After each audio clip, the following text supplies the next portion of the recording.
Welcome to today's panel. We've called this panel Call and Response, the Writer and the World.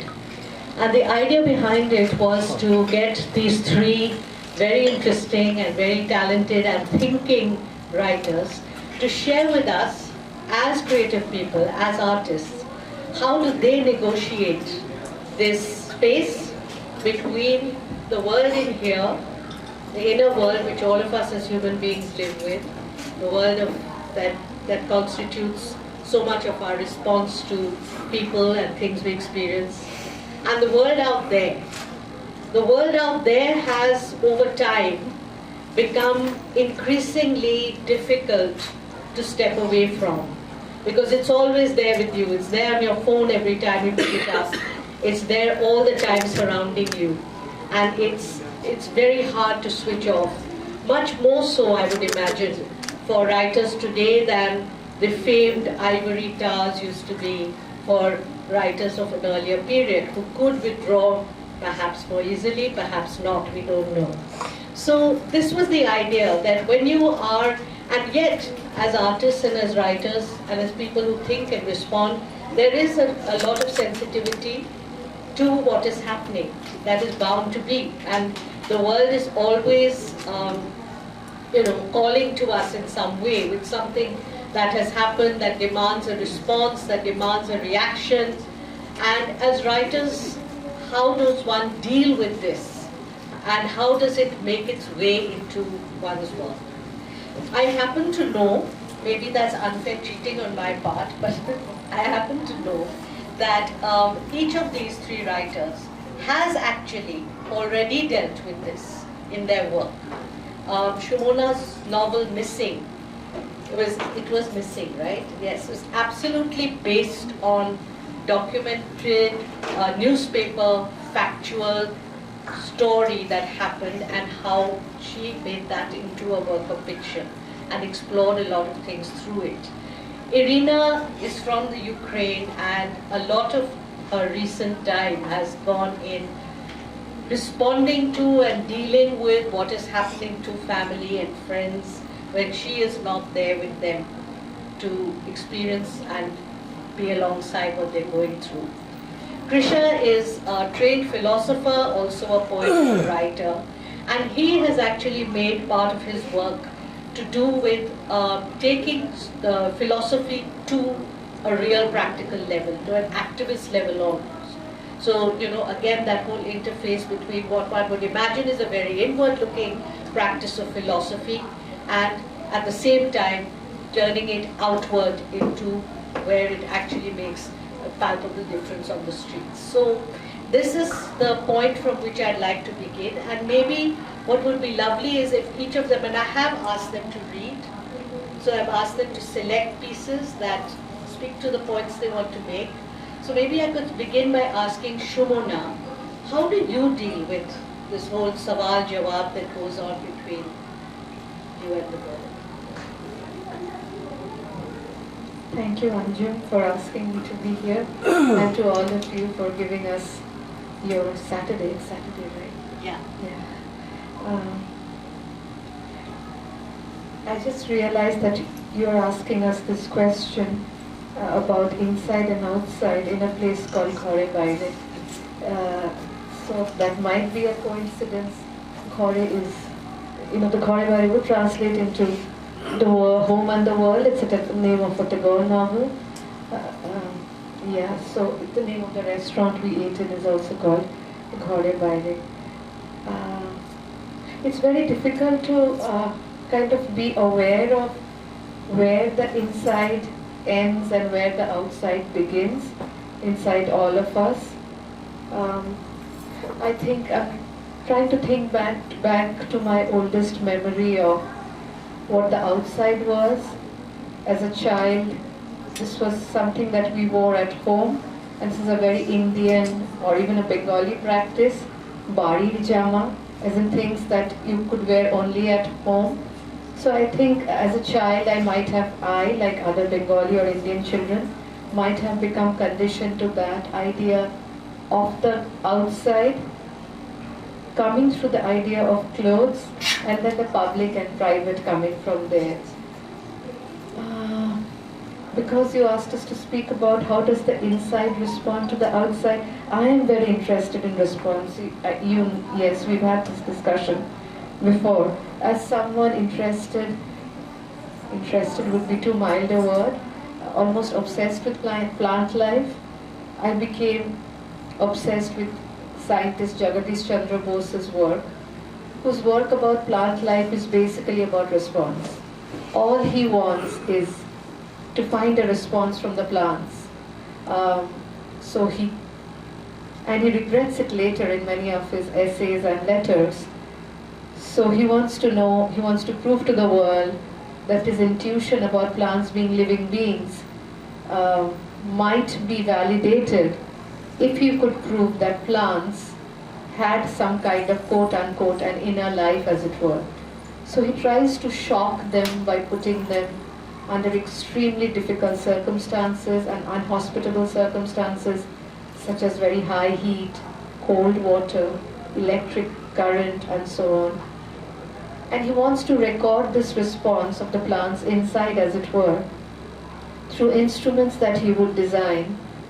What he was looking for was what he called Toru Lipi. Toru is plant or tree, plant life, and Lipi is script, so a plant script, as it were. So I think there is this urge, a human urge to know what is happening inside, not just inside ourselves, but also others. If I see Anjum's face, a kind of face that I am not familiar with, I might ask, is something troubling you? It's as if I feel like her face is a stethoscope for her soul or her insides.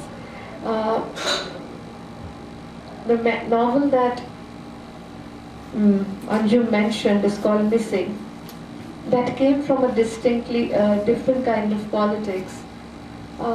If you're familiar with films like Paheli, which starred Shah Rukh Khan and Rani Mukherjee, which in itself was based on a film that Manikal made called Duvidha, or a film by Manikal like Uski Roti, you'll find that the man travels, the woman waits. So, what is this outer and inner world? In my novel Missing, I wanted to challenge that kind of position where the character who stays at home is a blind poet and the wife goes missing, as it were. The real life incident that Anjum mentioned is something that I think most of you would be familiar with here. A girl in Guwahati was molested and then she went missing. This was around July 2012. So the man stays at home, being blind, is unable to read, and the world is brought in through the newspapers. So this demarcation of the inside and outside, I think, is something that our 19th century writers were thinking of a lot, that gave birth to, as Anjum, you would know, the whole idea of the angel in the house. The woman has to be a certain way, but also notice how the world that was outside has changed in the way that it has all come inside. You would have a temple once, you would go to a temple, now you have a puja ghar at home. You would go to enjoy watching theatre or cinema at the cinema hall, or to watch a play. Now you watch it first on your television set, now on your laptop or mobile phone. Even the whole idea of a neighborhood sharing a phone, as for instance, I'm very old, so I can remember a time when we did not have a phone at home and the entire neighborhood shared a phone. So I often tell my students, there's a reason your phone is called an iPhone. It'll open only to your fingerprint or to your face. So this whole idea of outside and inside is constantly changing, and I think it is this negotiation that all of us consciously or unconsciously try to capture in what we do. Did I answer your question? I'm slightly sleepy, so maybe my brain is not working very well. It is working fine. Would you like to read a little before we go to Iryna? Okay. Something.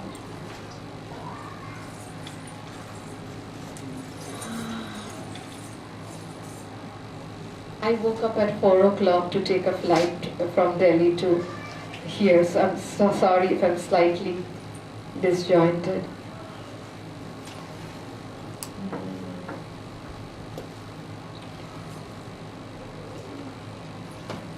Because Anjum's question is about the Ghore and Baire, I'm going to read a poem called, it's from a first collection called Out of Syllabus. The poem is called Adult. So I think I chose this poem right at this moment, I hadn't thought about it, was because I think the consciousness of outside and inside happens when that consciousness comes, you become an adult. Children do not have a concept of the outside and inside, at least I cannot imagine that they do. So the poem goes, it's a very short poem. You become an adult when you discover that shoes also cast shadows, though we might stamp on them. That a calling bell is not meant to alert, but to prevent entries. That even water can be impatient and sunlight a thing of tenancy. That you actually slap yourself and not the mosquito. You become an adult when you discover that you have become the subject of gossip. That old love is centrifugal, new love centripetal. That the human mind is a piece of furniture and that dust settles on both. That there is nothing that is more private than sleep. And not that those we love will die, but that they must die. But you actually become an adult when you first commit adultery. Thank you. So, Iryna? Yeah. The same question to you, indeed the same question to Krisha after that. How do you, as a writer, deal with this, the inner self and the outer world? I think I would have given different answers if this question was asked now, and let's say 1.5 years ago, or 2 years ago during the lockdown. I think my answers would be different depending on what was going on in the outside world. Or maybe if you ask me this question like 4 or 5 years ago, I would say that a written text, let it be a poem or prose, a written text is part of the outside world. Because when it's in your head, you carry it within you, it's part of your inner world. But somehow you have to push it out and make it the text which has been written. And back then, for me, it was one of the biggest challenges to find this little tiny bridge which exists between the inner world of the writer and the external world, and to just, push every letter by letter, word by word, sentence by sentence, to make it a being which exists in the outside world. During lockdown, I would have answered, and I have written a poem about that, and it's titled Snails Inside Out, because I would have said that we are all like snails. There is one house, one home outside of us, and one inside of us, the one which we carry always with us. And during the COVID times, which we were discussing, how to go on living if everything stopped. But just before that, I remember that we were living so fast. There were so many books to read, so many performances to attend, so many trips to take. The life was so getting faster and faster that we could not control this, and we were just going by inertia. And then suddenly the outside world made us stop, and all we were left with inside of our houses of bricks and windows, it was what our experiences which we accumulated. And that time, I think was also for that, to arrange things in the house, to analyze everything that you already read, or maybe finally read the books which you bought before and accumulated in your house. So that would be probably my answer. If it was a question I received, let's say, 1.5 years ago, my answer would be different. I cannot tell you precisely, but maybe something about poetry and prose, and that poetry is language from some very deep part of you, and prose is a work of this lobes, the intellectual part. But since the February 2022, when my country was attacked, I feel that my inner structure, my soul, it has been divided into multiple layers, and it also provoked some like protective, responsive mechanism, which also changed my life as a writer and a poet. And for example, at the moment, I feel like there are 3 layers. There is one layer which requires a response, and it happened to me on the 21st of February, just 3 days before the war broke out. And I would like to read this poem, because suddenly I was so pressed with all the requests to comment what I think, what's going on, will they attack, will they not attack, from so many people, especially from abroad, my friends, my colleagues from abroad. And that day I remember I wrote the poem in English. Before, I only was writing poetry in my language, because I believe poetry is just like, it comes from your very core. And since then, when it comes to the response to this tragedy, these horrible crimes which are going on, I'm using probably English, my second language, as some kind of protection, also not to take it too close, but also to communicate with the world about it. The second layer would be my academic writing, which is connected to Polish language, because I'm doing it at the Polish University, all my academic writings. And one more deeper level, it never goes away, and I believe it's kind of untouched under those other layers. And deeply I'm working like on a fantasy novel in Ukrainian, set in a rural West Ukrainian village. But the main motive of it is that the good is not just to not do evil things. That good is to actively fight with the evil. And I guess in this metaphoric, hidden way, it's also the response to this very first level, that to be good you have to be actively against evil. So maybe can I read 2 poems? Sorry.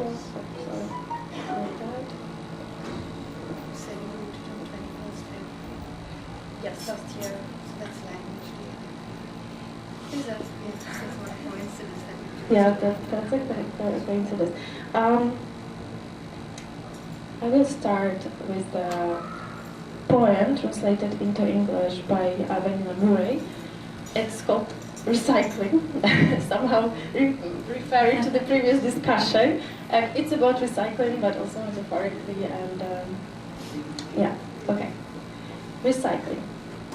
The ritual begins very early in the morning, with you putting on the necklace of old medallions, with the pictures of everyone you carry inside you, with all their burdens and amulets.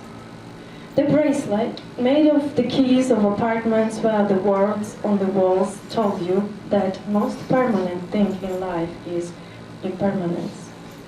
The corset of old book covers you cinch around your waist and chest until you can barely breathe, because you had read those books too early, too quickly, too deeply did they get between your ribs and under your skin. Sometimes you also could put on brooches and earrings made of what you didn't have as a child, because the crisis, inflation, the 90s, and all those faces from the medallions, familiar and strange, although every one of them somehow resembles you, and all the voices with which your harness resounds, all your anxiety, all your courage, all your dreams and everything you dream of at night. Put on your armor on your delicate wrists. Open your throat and sharp knees. Protect yourself with chainmail and talismans made of that trash, not good for anything else. And be ready for battle, princess warrior. The sun is already high. And yeah, if it's okay, I will also read the second poem, which was written on the Day of Languages in India, but it was just 3 days before this happened, and I remember that I was also surprised by, not surprised, but rather reassured by all my compatriots that this would never happen. Until the last moment, no one believed that this could happen in the 21st century. But all my foreign friends, they did the opposite. They were very much worried. The title is originally written in English. It's the title, but it's a bit, so. You are a poet, they say. We expect you to give us answers. You are a poet, they say. Explain us everything with a poem, a painful one, strong. Render your loss and grief over your dead with some new metaphors. Make the words in your language meet in the order they've never met before. You are a poet, they say. What can I answer them as a poet of woman, a friend who lost friends to the monster of war, who has friends and friends of friends who will never return, who left their home libraries burned with the buildings destroyed by the lethal arms, so they themselves can fleet and live, homeless, bookless, wordless, but yet alive. Who am I as a poet not coming from the regions affected, a war victim imposter, an empath with cinematographic imagination? There are 3 verses in my head, not giving myself the right to speak on the war that is not even mine. You are a poet, they say, you come from that country. They expect you to be given answers, to write poems, you know. But how can I answer them with a poem when anxiety cut off my voice, played on my vocal cords, ate up my words? Haven't you read it all in the New York Times, in the Guardian, and also your local press? Haven't you used your empathy and some visuals from movies you've seen? Would you like me to send you a link? I am not even writing this poem in the language of victims, although I should. For it's all them who are seeking the answers, for it's not up to me to know any. Thank you. Thank you, Iryna. Your poems are out now, aren't they? And what's the collection called? Algometria, I think. The recent collection of poems I published, it was in 2021 in Kyiv. The title is Algometria, which means the measurement of pain. And actually, now when I reread them, I see that it was kind of it was a response to what was already happening, and then speaking about the war in eastern Ukraine, which was localized, which started in 2014, but also kind of it was anticipation of a big pain and hurt, but it's also very hopeful. So, and the recent poems in English, they were published in many anthologies and translated in many languages as well. So, Krisha, how do you, as a writer? Let me try to answer the question in a different manner, because we had very beautiful answers, so I try to put a different angle on it. I believe that this idea between inside world and outside world has become very strong over the last decades and centuries with individualism. And not all of it is bad, but it created a dichotomy which also caused a lot of problems in the world. And I believe we, from a philosophical point of view, have to recapture, or we have to try to understand the world from a position that I call in between, which is called in German like Zwischensein, being in between. Because what we had was this tendency to see everything, to perceive the world from ourselves, which is in German terms in Heidegger's Dasein, our own existence. but there are ways of understanding the world more from the in-between. See, when we look at the problem of our environment, it's also because there's a dichotomy existing between us and the exterior. I mean, we in German say Umwelt, so it's the world around us. It is not the Mitwelt, not what we are existing with. So language already reveals that there's a dichotomy. And I guess many of the things and most of the problems nowadays have to be overcome by changing our thinking as well. And I guess as writers, we are the paragons of this in-between. I remember, for example, if you know a bit about Chinese paintings, you know, water paintings, there's this anecdote of a painter who doesn't paint for 5 years, and the people come like, why don't you paint something, you know? And he's just observing, and then, you know, he paints the mountains and the water, and it's the most perfect painting that has ever existed, you know, for the people seeing this painting. Why? Because he observed to become the painting. And so he could draw this perfect painting. You see, he became the in-between. The outside world became the world inside of him.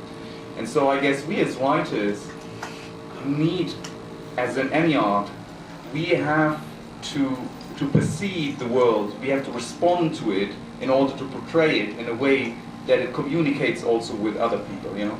There's always response. Well, responsivity, it's called also in philosophy. I mean, even if I don't want to respond to the world, you know, my body will reveal that I'm responding in a negative way to it. And the thing is, actually, you have been talking about social media. These things make you respond less, though you think you're responding more because you're writing to people. But, you know, your view gets that limited, your thoughts get that limited, and suddenly the responsiveness towards the world also gets limited. So for me as a writer, is to honestly respond to the world in the writing, you know, and that's what I see part of my work. Okay, so do you want to read something that kind of Yes, explains it? let me read something. I try to make it a bit shorter. There's a dialogue in between which I will abridge. And this is from my novel. It's a chapter which is based in India, because the novel has, you know, it goes over 4 generations. From, you know, Indian family, German family, and now we have the Indian family, grandfather generation, and the novel is narrated by a banyan tree. And we will see that although the protagonist in this chapter is trying not to respond to political ongoings, he's still responding. The chapter is called Fruit or Vegetable Wind. They hang them from the branches of the banyan trees, and though these are not my boughs, I still feel the pain in my roots when I think of it. The British hang the resistance fighters and force the mothers, wives, sisters, and children to watch as their sons, husbands, brothers, and fathers suffocate, as their necks break and they dangle like aerial roots in the wind.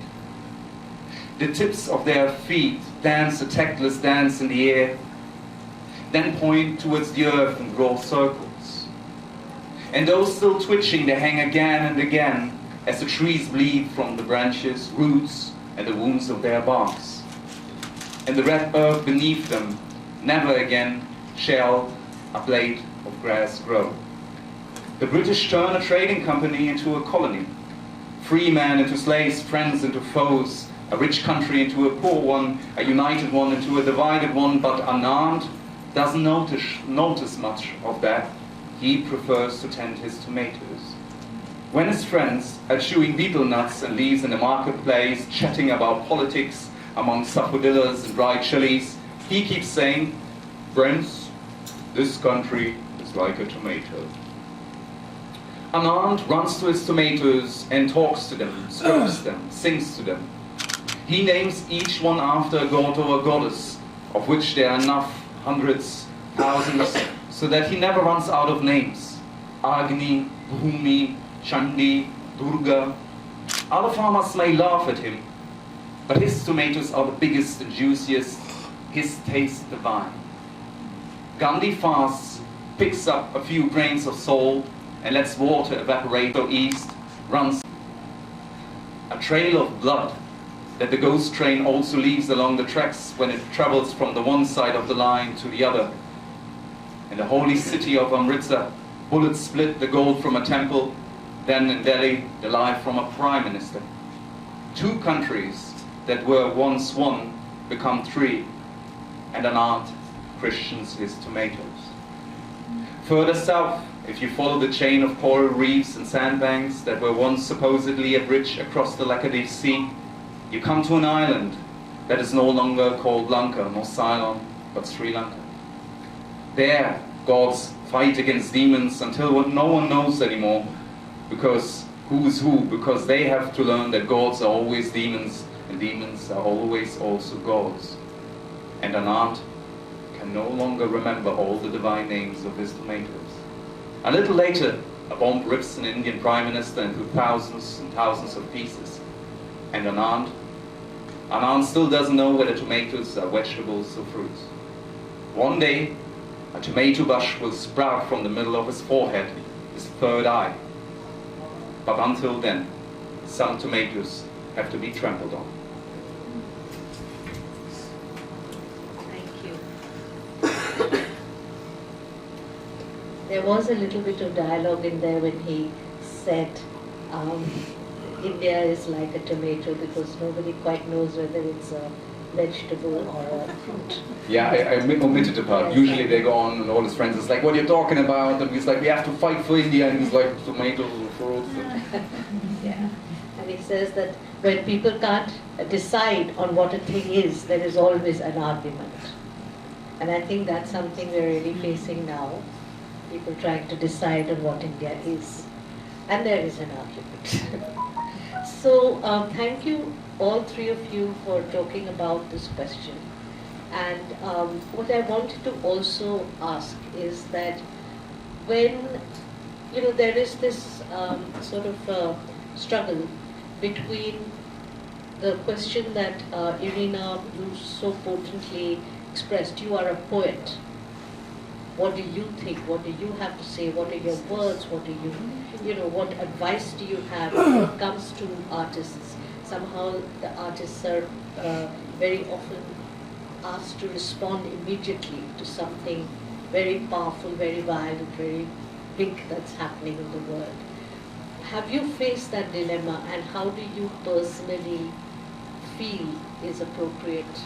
Do you immediately do that work, or do you need some distance of time? How do you deal with it? Or can you think of the last time you actually responded in your own work, in your own creative work, something really, something big that happened in the external world, something political, something military, something racist, something gender biased that affected you? And what was an instant when you felt you needed to respond as a writer?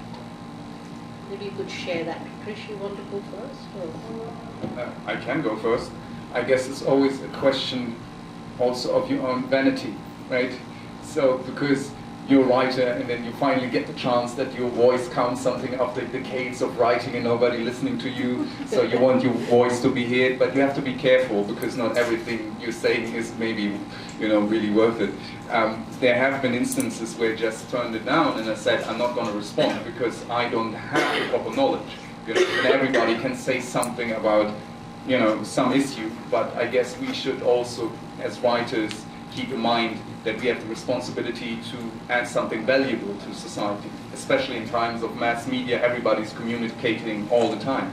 So, for example, there has been a radio station and asked me to comment on Hegel, and I'm not very good with Hegel, And then I thought about it, should I say? And I said, sorry, I know some things, but I'm not proficient when it comes to Hegel, so I don't say anything.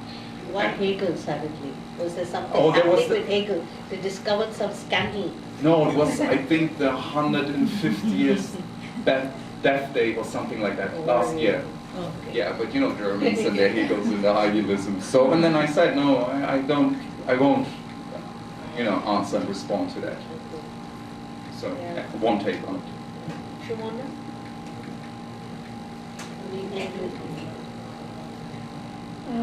I think everything we do is a response to something.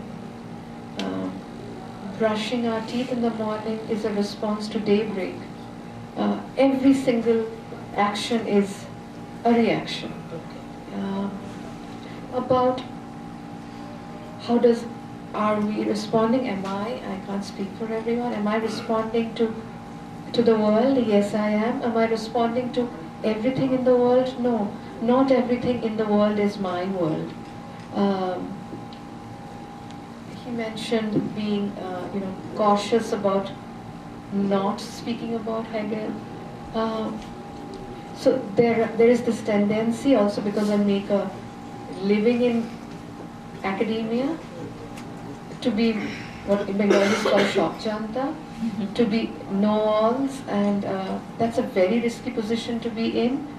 And particularly because you've brought up social media a few times, I agree with him that there's a kind of, the algorithm is no longer on our phones. The algorithm is working through us. That we feel the urge that we must respond. And particularly if we've been categorized as writers or poets, you are supposed to respond urgently and immediately. You are supposed to be pen international all the time. It's a very risky position to be in. That's very well put. The other thing that I feel, Anjum, is that we've become tone deaf or blind to different registers of response. So you will see when you, a person with very eclectic tastes in art and music and different linguistic cultures, but when you spoke about response, and you know I like you very much, so I'm not critiquing what you did. But the first thing that the category that when you were speaking to Iryna was politics. So we think of our response to, there are hierarchies in our heads, and that's why I brought up Pen International, and I'm sure they mean well and they've done great work, but not all of us need to be employees of that urge. And it's not only politics that we are responding to, we're responding in various ways. As a woman, responding caregiving responsibilities of the kind that you and I have to do, as in looking after our mothers and so on, those are very important and urgent responses as well. But when it comes to, limit myself specifically to this political response, I think we've become indifferent to or immune to various languages of response. We forget Rosa Parks sitting on that bus, not saying anything, and that is how the entire protest movement begins. That silence also is a form of resistance. We've forgotten how to read silence. Yet we know from our personal relationships, from being with our partners, that that's a weapon we use all the time.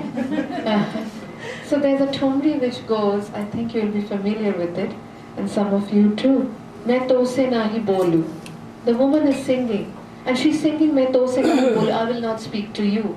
And she's singing. It goes into the Antara and Sanchari and comes back all through Main tose nahi bolu, and she's singing that. So that too is a form of response. So we are practicing different forms of resistance in our responses. It's just that the barcode in our head, or the QR code, whatever it's called, only picks up a certain kind of language of resistance, ignoring other vocabularies of resistance. No, I think that's very well put, and I always am conscious also of the way you speak about the world of nature and environment and how we are so much part of it. And that's one whole area of the world which is, can't be categorized specifically as political, how everything is, I suppose. So plants, for instance, how are they responding? I mean, they're not responding by speaking. They're not responding by speaking to us. So privileging human language, the language, we have become too wordy a people. There are other forms of resistance as well. That's what I mean. I agree here both with Krisha and Sumana that first that we respond anyway, and second that because we have social media, it gives us the tool to respond also publicly immediately, and that's the difference, that's the choice you make. Whether you go online and you put it up, or you write, or maybe not social media, maybe you just write it in your column for a newspaper read by so many people. It's just your choice whether you respond publicly or not. Just a little story. Recently, in my country, in my little bubbles of writers and people who are connected to the book market and literary, it's not industry, but circle, there was a scandal just recently, maybe a couple of months ago. There's been this writer who, as we all knew, he's been working in he's Ukrainian, or actually he's a Buryat origin, but he's Ukrainian, and he immigrated to the United States many years ago. He was a journalist at first, but there somehow he got a job at NASA. And the two novels he wrote, which became popular and quite known, were on this, the protagonist was a lady working for NASA, very brilliant. Okay, the novel was very much loved. He also wrote many other novels. Through his Facebook, he was sharing his experiences at NASA, profile picture in NASA, logos and US flags. Even when he came to Ukraine for visits, he was also wearing the uniform and so on. But he was also, with the war, he was also very often invited as an expert to comment on the missiles, on the military planes, drones, all this kind of military. He was talking about trajectories and scientific explanations, also predictions. And these are very serious topics because the lives of many people can depend on this. But there was someone another journalist, who sent a request to NASA to verify his position there, and it turned out that he never worked for NASA. And but he was a very public personality, all over Facebook, coming to book festivals, just transitioning this message. The publisher and the writer himself, they were quiet for a while. There were some other people responding that, oh well, finally we have someone who created a fictional biography for himself. And we okay, fictional biography, mystification in literature, it's fine, it's fun, we needed that. But I think he went too far in this game, and that was the problem, that he became so vain, and because of social media, and not only the times we live in has become also very narcissistic times, and that's the danger. And the danger the line between creating a mystification and having fun and really saying things, being taken as a trusted expert, that's very serious, because it could have affected many lives. So we have to be careful with responding publicly. Privately we can respond whatever, we can write and so on. And me personally, I stopped posting much on social media with the war, because for many reasons, but also because I saw that everyone became an expert and people were so it's a very traumatic experience for everyone, whether you were just a witness or you were directly affected in one way or another, or you were at the front line. And I feel also be obliged to mention all my fellow writers who had to quit their writing and go to the front line to protect their families, to protect the country, but they're still writers, even physically at home, and they still have this inner life of theirs there. And I wish they all come back home alive, and they will be able to write about their experiences there later. So, as for me, I think I try not to respond as long as I can. But there are moments when I cannot help writing. Then I sit down and write, and I've just recently wrote a series of flash essays in English about the experiences of the recent year, and also mainly on the insights and realizations which this colonial war has brought to our awareness. And I think that's it's more important to let it write inside of you than just to steer the conversations which lead to our... Yeah, Krisha wants to say. Sorry, I just want to add one thing which summarizes what we said very well, because when Sumana was talking about the plants and Bose's relationship with the plants, it made me think of a Jewish thinker, Martin Buber, and whenever it comes to response and responsibility, I have to think of him, because he differs in basically two different ways of responding in responsibility. I mean, I can talk to Iryna and really have a responsibility towards her as a human being, you know, opening myself up in my response. And Buber calls that the do, so she becomes a you for me, you know. And in opposition to that, I could also, you know, write with Iryna, I don't know her, and then she has political views that I don't agree with, and I write, yeah, you, see, that's a different response. It's also a response. Martin Buber would call that it's the itification, because it becomes, you know, something like an object, but not a human being. And actually, he used the you, the responsibility, also for plants. So it's not only restricted to human beings. So our response can also be towards the environment in a way that it becomes, you know, a you, and not only a thing, an abstract object. And especially nowadays, we see that in so many ways that we're responding to things as an it, you know, itification, instead of, you know, opening up to make it a you. Thank you. I feel better about talking to the trio today. I also think that this is a kind of dope that we are addicted to provide some kind of response. So you see, unless they are paid by whichever, the right wing or whatever, I'm not getting there, but trolling, it's addictive. They want to provide a response.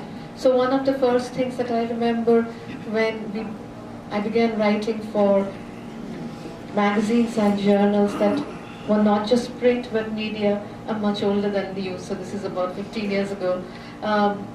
One of my friends told me, and I take this advice to the day, never read comments. Because those who've liked your work will not comment there. Those who don't like you will leave a comment. So, and I find that this is how trolling operates, from this need to provide some feedback, even when you're not looking for it. And in the creative writing class, for instance, I notice it's just the opposite.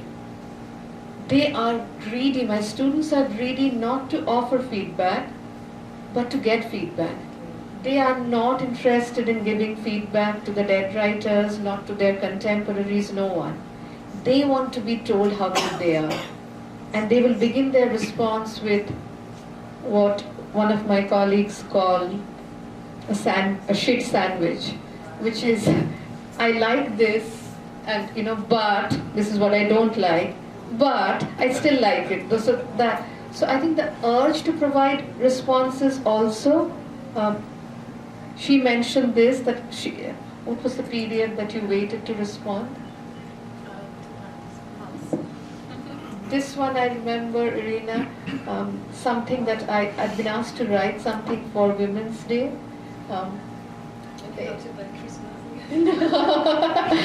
So there was this book of essays that some of you might have read. It's called the Book of Indian Essays, edited by a writer and poet whom I admire, Arvind Krishna Mehrotra. I'm not going to look Anjum's way now. Book says 1800 something to 2020.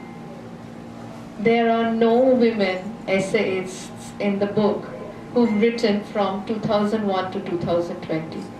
It's as if my contemporaries, I'm not even bringing myself into the picture, it's as if we don't exist. So this book was published in 2020. and the contents page kind of stayed in my head for so long. Now the anger, it simmered for 2 years, and I wrote it last week. It's just out today. Yeah, so I wanted to ask you, what is your response time? Well, it was 5 years for that Japanese artist, right? He waited 5 years before he decided he could create a work. Yeah.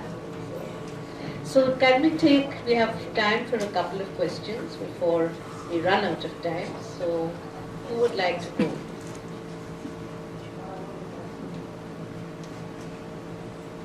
Nobody? Want to comment on anything? Any writers in here would like to also? Yes, I was just about to say that. I have a question to my colleague, if I may. Yeah. So I have this question about the dilemma of social media. Do you think writers should have social media and should be present there, or writers should write and experience life in the analog way, like old-fashioned way? Do you use social media? How does it work for you? Sorry, how does it affect your writing life? I do use social media. Actually, it was 2 writers who forced me to get on social media in 2008. Your publishers kind of have to give our Instagram handle and Twitter, but it was the writer Tabish Khair and Nisha Susan who they almost created my account, as it were, that you must be on social media. This was 2008 and on Facebook. I come from a small town called Shiliguri. I grew up there. I grew up with a lot of Facing a lot of. It's not working. If it is, it's not working. as any of you who've grown up in a small town would know, there's a lot of metropolitan biases that you have to face. So whether it had to do with the way I looked, my pronunciation, my education or lack of it, my autodidacticism, my lack of being part of the networking circuit. So I find that people like me, provincials, have benefited in some way from social media, as in being able to connect with, not with readers, that would be, that's not why I am on social media. I get to read things and know things that I wouldn't otherwise, given my specific location. Now I teach in a university close to Delhi, but most of my reading, not most, sorry. No, a lot of my reading comes from there. Not the publishers thing I have seen, but your social media followers do not necessarily buy your books, and publishers know that by now. I find it useful in some way, but I do not share my life on social media. I think they're separate things. I mean, I can't generalize, but I guess there are advantages and disadvantages. So when my novel was published last year, I was really surprised that the publishing house was very eager for me to be on social media and also to connect with the people on social media, because there is a younger generation who is on social media and they are interested in arts, they're interested in philosophy and in literature. And you know, as we are having less space for literature in the classical media, feuilletons and so forth, we have to find other spaces to get in touch with those people who read. And social media is one of those places. So it's not only evil. And I got, to speak to people through Instagram, which I didn't know before. But then again, on the other hand, in order to criticize myself, I spent more time on social media myself, and then this capacity to observe, which I was speaking about before, gets lost. And I actually sometimes realize how I observe less. And observing is one of the paramount things for a writer to do. So there's a disadvantage, and so I'm fighting with the angels and the devils on my shoulder. So I think still still no questions from the audience? Oh, suddenly there's inspiration for two. Let's start with the lady there and then you. If you can go without the mic, just call out your name. I just wanted to thank you all, Anjum and three of you, for coming and giving us the most enchanting hour that I can remember in a very long time. Anjum is right in the sense that we are overcome by the politics of hate that we are facing, even though we are very lucky to be in Bengal. But we open the papers and we are thrust into this outside world with which we cannot identify at all. And the only way really that I can get some measure of peace is a couple of hours I spend in my garden. Because that's when I'm not thinking of things, I'm looking at the trees and I'm looking at the plants, and I'm really thinking about them, I'm thinking about the summer that is coming. And I know that that's, it's sort of cowardly of me. I should be doing something, I should be out there doing something about what's going on in our country. And, but I don't know what to do. And some of the time I just have to go into myself, into my inner world, inner external world, because sometimes the external world is too painful. But thank you so much for and I think I'm one with everybody. Nobody has looked at their phone during the discussion. So another thing that's happening to us with this damn social media is that our attention span is reducing. Even my age, I always used to read such a lot, and now I'm looking at my phone. But I didn't in this hour. The only person who was me, and guess why? Because I had to keep time. Well, that's because you're organizing. I can't be the one who does it, because I'm constantly telling others. Thank you so much. Yes, please. I just want to say, may I know your name, please? Chandana Day. Hi, Chandana Day. I just wanted to say that you shouldn't feel guilty about your garden. I'm sure you've read Ichamoti by Vibhuti Bhushan. I haven't, but I will. Just the first page, I think, is the most revolutionary piece of writing in Indian literature, and I say this with responsibility because he's making us look at the nation state in a way that it hasn't been, which is to look at plant life, their histories. So when you say, I should be doing something for my country, I think you are being anthropocentric like the rest of the world by thinking of only humans as your country. They too are your country. And if you read Voltaire, he writes in the end of Candide. Voltaire? Voltaire, he writes, il faut cultiver son jardin. Il faut cultiver son jardin. So that's very much what you're doing. Très bien. Amrita, you had a question. Yeah, the session, the first hour was kind of mesmerizing because the way you spoke and everything, it kind of helped us kind of introspect of a lot of things that we are doing nowadays, especially with the social media, and that's where my question comes. Is the social media is looked more or less is looked like a devil, because most of the time we always, when you open a social media, you see all kinds of things. But the way you guys spoke, the way you kind of introspect your life, your experience, I wish there was a way to reach out to more people, and I think that's if you could take I don't know how, but how do you think that a larger community can reach out and hear and get inspired from small anecdotes that you kind of talked about? I think we can't see it in social media. It's more about hate and love thing, but there are things in between that we spoke about, which we kind of it's missing in social media. And how do you think that can become a bridge between the common man, because that is what actually people are looking. I ran a few workshops with an American magazine called Emergence. They called it, this wasn't my nomenclature, they called it attention workshops. So I think all of us have used including you, Chandana. I think all of us used it, you too, attention, the lack of attention. I think we need water. And the different sounds of water, I'll just give you an example, some of the exercises I do with students in my poetry class. In Bangla we say tapu tupu.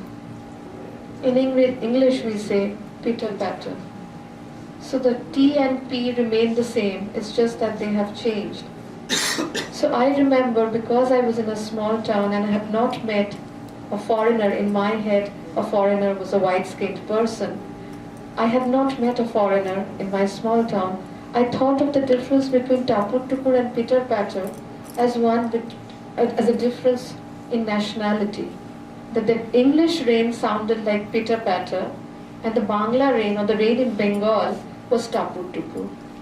But we also say for instance, in a song like Tip Tip Barsa Pani, Ek Larki Bhigi Bhagi Si, Chai Chapap Chai. Why are all these words, these onomatopoeic sounds, what are they doing? And remember, none of this belongs to poetry, which we think of often as a foreign language. If I were to ask you, কেমন করে বৃষ্টি পড়ছে? You'll say, টুপ টুপ টুপ টুপ করে বৃষ্টি পড়ছে. So that too has entered the poetic. But we've forgotten that we no longer register these sounds. So the difference between drop and drip and droop, the vowel sounds, the mantras in our language, how much they can hold, not just the poetic, drop, and when it can't contain anymore, it's dripping. When that is gone, the plant will droop. So the vowel sounds hold so much. So this is one of the exercises that I try to do, but I wish I could, I say this often, though I teach in a university, I would really like to teach, that age group from 3 to 6 or 7, because so much is done then. I'm sorry, I took a lot of your time. Do you have any comments to make? I have a quick one. No, I was just enchanted by your speech, by the sounds. I also have two ideas actually. A quick one. We find a lot of hackers, and they will hack into all the Instagram and post a lot of Iryna's and Sumana's poems, and we nurture entire generation of, nurtured by poetry and, I don't know, environmental activists. That's the one thing, and the other part is actually what we need at school is something, one subject, social media education or media education in general, obligatory for everyone over years. That's it. Thank you very much.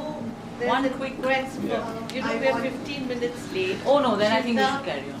Your permission. Can I take one more question? It's not a question, it's just a comment. 15 extra minutes. Oh, and Shani No, is here. it's fine. Of course we'll give you 15 extra minutes. I also took 15 extra minutes. No, like just very quickly, Chandana, you were talking about your garden and how you feel guilty about not doing something.